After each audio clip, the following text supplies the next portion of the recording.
অন্যায়, নির্যাতন কিংবা অধিকার বঞ্চনার মুখে পড়লে নাগরিকরা ন্যায় বিচারের দ্বারস্থ হন। কিন্তু প্রশ্ন হলো, এই ন্যায় বিচার কি সত্যিই নিশ্চিত অধিকার, নাকি অনিশ্চিত এক দীর্ঘ প্রতীক্ষা?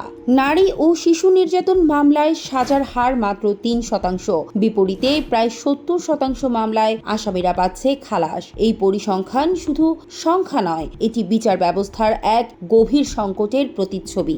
বাংলাদেশ সুপ্রিম কোর্ট এবং ব্র্যাক এর যৌথ গবেষণা বলছে, সমস্যা আইনে নয়, সমস্যা তার প্রয়োগে।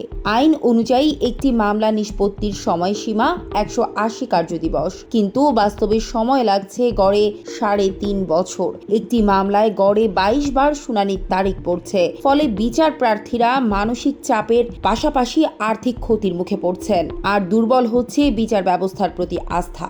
বিচার বিলম্বের কারণ নতুন নয়, সাক্ষী সুরক্ষার অভাবে, সাক্ষীর অনুপস্থিতি, বারবার সময় প্রার্থনা, তদন্তে দীর্ঘসূত্রিতা এবং দুর্বল প্রমাণ ব্যবস্থা। এই সময়গুলো বিচার ব্যবস্থার কাঠামোগত দুর্বলতাকেই সামনে আনে। আইনমন্ত্রী নিজেই স্বীকার করেছেন, রাষ্ট্রের 3 অঙ্গের মধ্যে বিচার বিভাগই সবচেয়ে বেশি উপেক্ষিত। বাজেট স্বল্পতায় বিচারকদের বেতন, অবকাঠামো এবং প্রযুক্তিগত উন্নয়ন সীমিত। ফলে মামলার জট কমানো বা দ্রুত বিচার নিশ্চিত করা কঠিন হয়ে পড়ছে।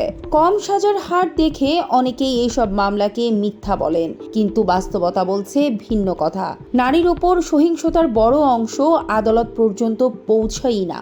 সামাজিক কলঙ্ক, পারিবারিক চাপ এবং নিরাপত্তাহীনতা অনেক ভুক্তভোগীকে চুপ থাকতে বাধ্য করে। যারা মামলা করেন তারাও অনেক সময় চাপের মুখে পিছু হটেন। ফলে প্রমাণ দুর্বল হয়ে খালাসের হার বেড়ে যায়। পারিবারিক সহিংসতার বেশিরভাগ ঘটনাই ঘটে ঘরের ভেতরে, বাইরের সাক্ষী থাকে না। ফলে প্রমাণ সংগ্রহ কঠিন হয়ে পড়ে। এই বাস্তবতায় বিচারকদের আরও সংবেদনশীল ও প্রেক্ষাপট ভিত্তিক দৃষ্টিভঙ্গি প্রয়োজন। সংশ্লিষ্ট বিশ্লেষকরা বলছেন, সমন্বিত সংস্কারই এই সংকটের একমাত্র সমাধান। প্রতিটি মামলা শুধু একটি ফাইল নয়, এর সঙ্গে জড়িয়ে থাকে একটি মানুষের জীবন, নিরাপত্তা এবং বিশ্বাস।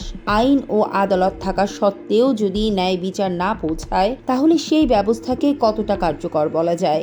এখন প্রশ্ন হলো, ন্যায় বিচার কি সত্যি সবার জন্য একটি নিশ্চিত পথ, নাকি কেবলই কাগজে লেখা একটি প্রতিশ্রুতি?